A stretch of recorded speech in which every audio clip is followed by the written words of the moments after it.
those buildings in Bombay, because they were really just like wallpaper or a background in the city that they weren't thought about as architectural masterpieces or of great architectural interest. I think some people knew about VT and it stood out partly because of its position in the city and the grandeur of the structure itself.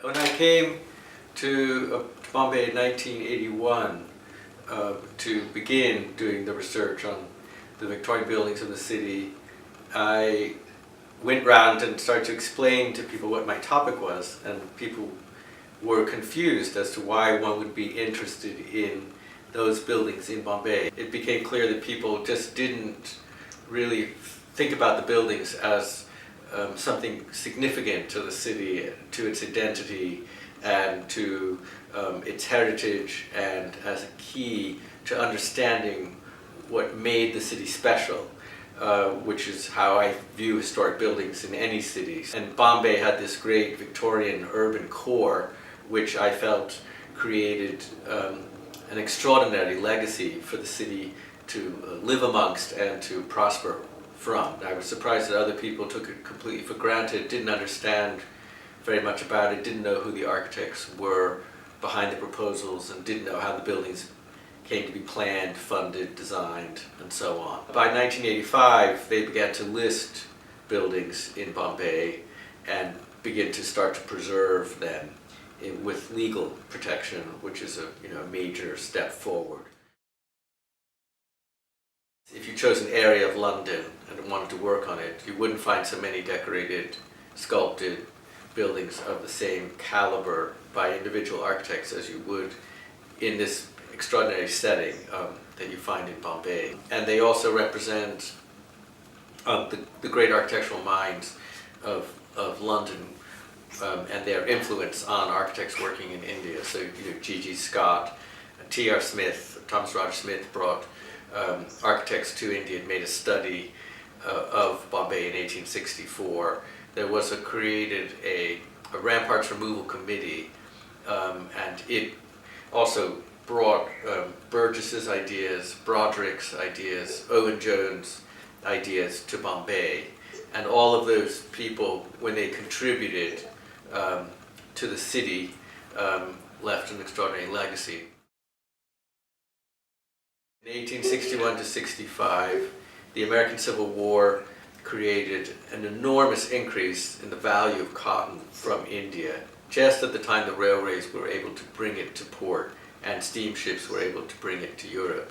The price of cotton increased enormously in value, and the city made between 70 and 75 million pounds sterling in that very short period of time, because the Americans in the north blockaded the cotton that came from the south, and it was shipped to the mills in the UK, in Britain, for processing into finished goods. Although then there was like a bubble that burst and the value of cotton went down, and some people were bankrupted by it in the process. The vision of the city had already been created, and also the master plan for the city was defined by the time that was finished. The idea of tearing the fort walls down came from Henry Bartle Edward Frere, who was the governor of Bombay from 1862. But he had already served in Bombay in the 1830s, and the fort had become antiquated, and there were even movements to begin to tear it down in the 1840s. But there was inertia, and it never actually took place. But he announced this plan in 1862 to begin to tear the fort walls down, and he followed through on it. And a reason he did that as well was that the city had grown more prosperous, and it needed much more space. And the fort walls were useless because the British Navy protected attack from the fort. And also after the mutiny of 1857, there weren't really any other competitors within India who were going to come down onto the island of Bombay and attack people anyway. That was a very remote possibility even beforehand. So it was really just a leftover structure from the Portuguese era. And it contained everybody in what became a sort of unhealthful place. And in the 19th century, urban planning and the growth of cities was another popular activity. And so in Vienna you have the Ringstrasse, and in Paris you have Haussmann and the redevelopment of that city. In London you have the development of the embankment and the growth of axial avenues in that city. And in Bombay, what Frere did was he capitalized on the open space around the fort walls, the Maidans as they're now known, which were originally the firing area of the cannons for the fort. So they didn't build structures on them because the cannons would have hit those buildings and they needed clear view. So they made that into a park system, and then they developed a series of very grand public buildings in compounds on axial avenues all around the Maidans, and they used the site very intelligently to create a series of functional spaces that worked very well. So the market and the railway station and the School of Art were put down more or less at one end of the town, and then the government buildings were near the commercial center at the other end of the Maidans, and then there were clubs and other things that ended up growing in the interstices, and also very grand private houses and many schools and hospitals. Schools and hospitals were also in the original master plan. Bartle Frere had this idea for what he wanted the city to be realized as, and he wanted it to be what was architecturally current and what he felt was the most handsome style at the time, and that was Gothic. Now, Gothic had been selected for the Houses of Parliament in the 1830s and 40s, but by the 1860s it would be what the international style was for the world in the 1950s. It would have been the most current, the most preferred style. So in Bombay they moved away from the Georgian and Neo-Georgian buildings that they were erecting, which were based on pattern books mostly, such as the Town Hall and the Mint. And they chose what became a sort of distinct style for Bombay, which is these extraordinary high Victorian Gothic structures. They also had the ability to do that in Bombay over some of the other cities because it had access to excellent stone materials quite close by, and with the railway and with ships they were able to bring large quantities of very good building stone of various colors, and some of it was very good for sculpture, some of it was very good for foundations and for just tough walling material. Also, it worked very well with the occupants of Western India because they had come out of a tradition of building in Gujarat and in Western India in general, of appreciating and looking for sculpture and ornamentation on buildings, mostly with wood brackets and wooden forms and door cases and so on. And so the Gothic style kind of fit in quite comfortably with the preconceived idea that they already had of what they considered to be handsome and attractive and worthwhile. And one also should remember in Bombay that these buildings were not all paid for by British businesses or British government. Another extraordinary thing about Bombay is the interaction and the financial support of many wealthy Bombay citizens. And they were the big check writers, much more so than the British. And that's an extraordinary legacy with all the named buildings, but they really did contribute very large sums of money at the time. The railway began in 1845 in Bombay and went to Thane, which is a tiny distance and didn't have an enormous impact. But by the time the GIP Railway Company was founded and they had decided to build this railway station in 1877, the railway represented what would be the internet today. It enabled people to move enormous numbers of goods, and people could move much more easily with much less risk and much less effort and much more rapidly. And so it really changed the world completely. And in Bombay, the railway was the entry point, because of the port and steamships, for most visitors to India, because you come to Bombay, you disembark your ship, you go to the GIP railway station, and you get on a train and you go throughout the whole subcontinent. I believe it's put there because if its proximity to the port, it's at the end, of the DN road, and it's before it turns off left and goes up into what originally was considered native town. The more Indian part of the town was up at the end where the Crawford Market is, and the European part of the town was more in front of Victoria Terminus, and the commercial and shipping areas of the town were to the right of Victoria Terminus. So it was the central hub of these various communities and how they all interacted, and they could all use VT. It was close to them all, and it also was a visual hallmark of the city that they all passed and used every day. I don't think it was actually the British government itself that decided to build this railway station. In fact, Jagannath Shunkarset and Jansachi Jijiboy, they had founded this small railway company in 1845, and that eventually grew into the Great Indian Peninsula Railway, and there were 10 directors at the time that the VT was built. It cost about £240,000 to construct, which was a lot of money in those days, but it was a quarter of what St. Pancras cost to build, to put it in perspective. So I believe it was shareholders in the company who believed that they would, in fact, recover and recoup that money from the business that would be done by the shipping and the individual travelers who would use the railway facilities that they had created. And I think that the reason they built such an extraordinary structure is their belief in how viable it would be, and also to create an iconic building that would draw people to use that railway system and to advertise how extraordinary their services were.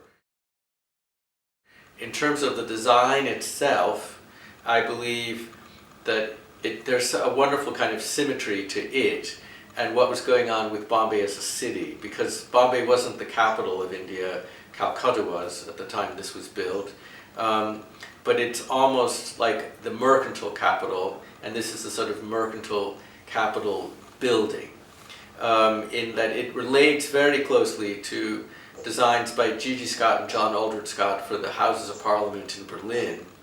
And it's this great domed monument to the city, like you would build as a cathedral in a great Italian town, or in Rome or something, to proclaim, or St. Paul's in London, to proclaim your significant role within the city fabric and within the city structure. So the railways and commercial trade in India were very important to the lifeblood of Bombay as a city, and this building, the way it's designed and decorated and its size relates to that incredibly well. Gothic architecture, which started to be developed in the 1860s with the J.J. School of Art, by the time of the 1870s had many highly trained sculptors coming out of the school and being drawn to it to work. So the ability to build such a grand building with so many sculptural details was something that they could pull off without so much difficulty by that period. So it took 10 years to build, and it is amazingly detailed and amazingly varied in its sculptural program, but it is magnificent because of that, and I think that was the exact moment in which you could pull off that sort of a thing. There was the money available, there was the will, and there was the site, and there were all of the trained people that you needed to make it all happen. Stevens came to Bombay as a sort of British career architect, and he was invited partly through the results and the machinations of the Ramparts Removal Committee and the competitions that were held. He used Axel Herman Haig to make the watercolor perspective of the building to advertise this project, and the connection to understanding how to make images that would sell to the directors of the company and to the local citizens was something that Stevens figured out and capitalized upon in a wonderful way. And Stevens was ambitious. He was not that well paid, and he was working for the Public Works Department, and he was married to a woman named Elizabeth Bray, and they had children, and then they had another child and so on, and he needed to support this growing family. And here was this grand opportunity to build this extraordinary train station, and I think he wanted to compete for it and see if he could land the job, and he did.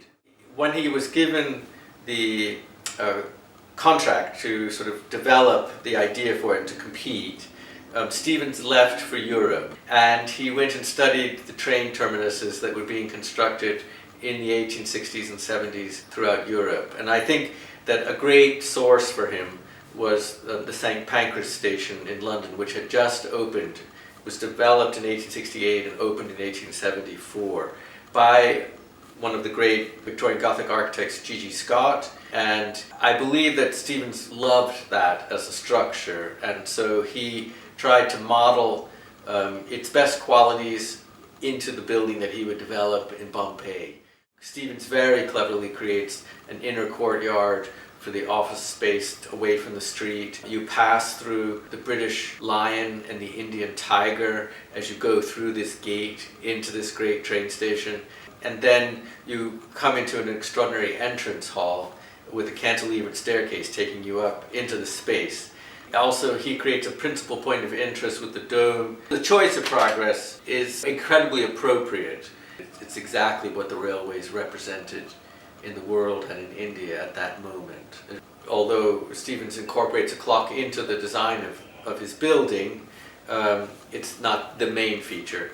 And he also separated the traffic beautifully, so that office workers could go in different entrances than the people who would be using the train station for travel, so that you had 3 different entrances in addition to the courtyard entrance. He was looking at how to adapt those Victorian models into something that would be suitable in India for the Indian climate and for the needs of his patron. So what the Victorians did after T.R. Smith, Thomas Roger Smith, developed his principles of what would help defeat heat, was that they created arcaded corridors, and the arcades were going to absorb the heat of the sun on the exterior, and then there was a floored area. Then there was another set of doors inside which allowed for free and open ventilation, and that inner wall was the real wall of the building. It kept the rain out as well, but it also, and the sun, but it also kept the heat away from the interior, because the exterior skin that got the heat was the outside of the arcade, not the interior of the arcade. In VT, that's used to great effect, so that Stevens figures out how the sun works on the facade and where to create these arcaded spaces and where to create office spaces as opposed to service areas for toilets or water storage or document storage or so on. And he builds the site plan around that and in response to it. And then the train shed has the same. It has some kind of auto ventilation because he creates a tiered glazed system so that with free ventilation throughout, so that as the glass gets hot, it moves the air up through the tiered space and keeps the heat away from the platforms and makes it more bearable for people to be in a covered space, but also not a sealed space.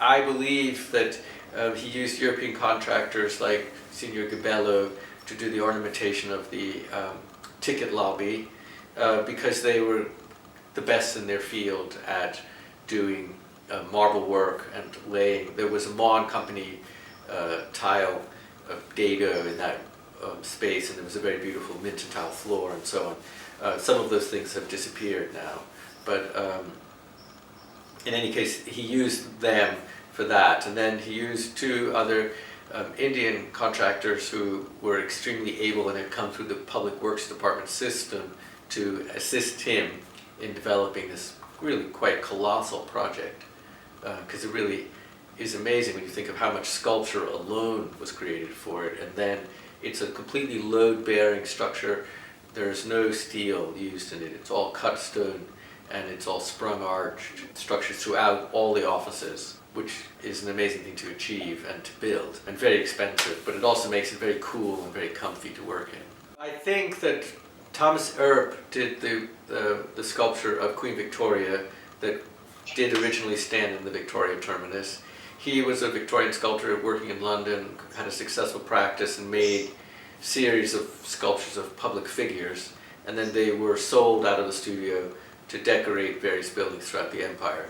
And then I believe Bolton of Cheltenham did various of the allegorical figures that are used in the pediments of the three entry points. From what I can read about how people respond to the station today in the city from my visits, I believe that people see it as the iconic image of the city, that it's the sort of Empire State Building for New York, or it's St. Paul's Cathedral for London, or it's the Eiffel Tower for Paris, or it's the Colosseum for Rome, or something on the Ringstrasse for Vienna, say. It's that building that calls up what Bombay is to people. You know, it's the iconic individual freestanding structure that people think of as when they think of Bombay. I mean, when I told people in Britain that I was working on the Victorian buildings of India, and then I said I was working on Bombay, they said, oh yes, VT. Everybody knew VT, everybody remembered VT. So it has an isolated grandeur and a drama, and it's handsome, but it's also something you can individualize, which I think makes it special. Everybody who wants to look at it carefully can find a sculpture that appeals to them. It's something that they look at and get pleasure from as they run through their day. In that sense, like a medieval cathedral, when you rush in to it, there's always all these figures in the door case, or there's a Gothic drip spout that you enjoy on the side or something. Victoria Terminus gives you that connection to it that's individual, even though it's this great urban structure that stands in this great plaza, place in the center of the city, opposite the town hall, and so on. So that's something that I think makes people like the building a lot. In theory, it could last, for 500 or 1,000 years if there's no major earthquake, as long as it's sort of routinely maintained. I actually think the Victorians were thinking of it in that way, because they were very aware of the Roman Empire, and they were very aware of what was happening in Rome through archaeological excavations. And they must have seen themselves as a republic doing the same sorts of things in a different way within the British Empire as the Romans had done within Europe in their empire. So I think they were building with an intent for permanency that's quite telling in all the public buildings in the city. Well, Queen Victoria became Empress of India in 1876, I believe. I have to look at my notes, but and she became Empress of India in 1877, and her Golden Jubilee was 1887. So the building kind of bookends exactly what was happening to Queen Victoria. So it's a natural thing to name the building the Victoria Terminus, to honor her because of the changes that were happening within India and the changes in her reign that they would naturally honor at that time. It also speaks to the internationalness of the British Empire at that time, and how the railways connected the world to one another through trade, through shipping, and through the interconnectedness on the landmass. And having the station named Queen Victoria connects you to the British Empire as a whole, which was the largest land-based empire at that time to date that had ever existed. So it would have given much prestige to the station as well, and it would have been readily recognizable to anybody who lived in the British Empire at that time. If you're a lover of train stations, it would certainly be on the top 10 list of one of the great train stations of the world. And so if people go to India to see the Taj because they think of it as a place of built for romance, or because they love the extraordinary proportions and the beautiful finishes of the building, maybe VT has that resonance as well. The change is oddly appropriate because the British Empire is obviously completely dismembered now, and so the name Queen Victoria doesn't resonate with people in exactly the same way. And India is more inward-looking and self-contained, and using Shivaji as the name that you would associate yourself with is oddly ironic in that because he invaded Surat, Oxenden got a better contract and created the first presidency city in Bombay, which led to the growth of Bombay and of India as a part of the British Empire, and led to the colossal growth of the country and the connectedness of the various states, city-states and princely states within India. So going back to using Shivaji as the person you honor instead of Queen Victoria indicates something about what's happened in the world at large that is probably not something that Shivs and historians are so interested in, but it's a political manifestation of a change of mind that I think has some piquancy and some interest to people to ruminate on. The name VT implied that it was an internationally connected train station, and it was the main train station and arrival point for people in India. But now that train station is really a commuter train station, and so it's very changed from what it was. And so the more local name of CST is perhaps poignantly appropriate because of that change of function within the train station. It's a kind of logical change as well. It may not be intended that was how the name change occurred, but if you think about it from an historical perspective, it actually does sort of make sense in a way. And it might be considered ironic by the people who changed it, but it does also make sense. Victoria Terminus is actually in desperate need of a lot of stone conservation. It needs a lot of work on the drainage and the sealing up of joints, tuck pointing, and all of this kind of work needs to be done very carefully.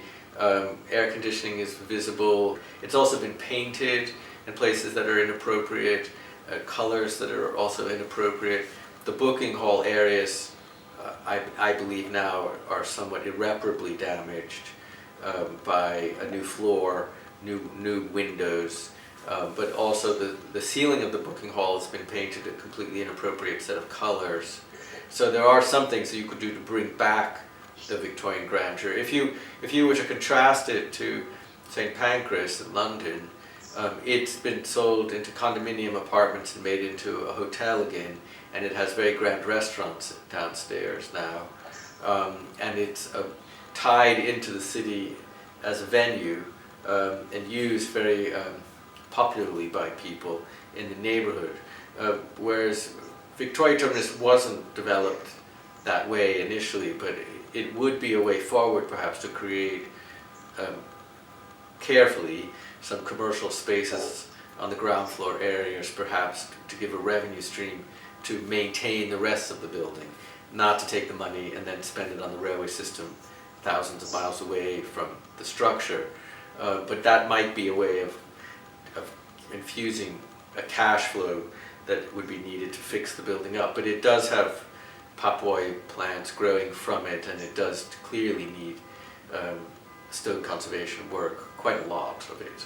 And then the leaded windows probably need work, and I haven't been in the offices in years, but I'm sure that they could be revamped and made into more of a showplace for people to work in, and you could have one or two of them open for people to see how the space functions. It'd be a great thing to do that. So I think the train platforms are the same. They're not restored, the original colors are not visible, and so on. So if they were to carefully scrape and look at my accounts for what was originally there and look at the original drawings, so they could restore the building, bring back its historic quality, and people would really appreciate that, but they'd be amazed by it. So I feel that you can't live in a city if you don't understand its historic fabric, and if you don't preserve that historic fabric as you go forward, you lose the uniqueness of the place in which you live. So the identity of people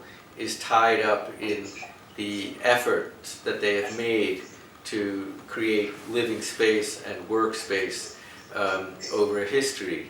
We don't come from nowhere, we come from an immediately identifiable historic past. So even if you didn't come from great-grandparents in Bombay, the growth of the city and why it attracted you is found in the architectural fabric of the city. That's one of the records that can teach you about the place and teach you about yourself as a culture. And that's why I think the buildings in the city are important to preserve and to understand better, because they help you understand yourself better and where you come from and where you would be going to. So.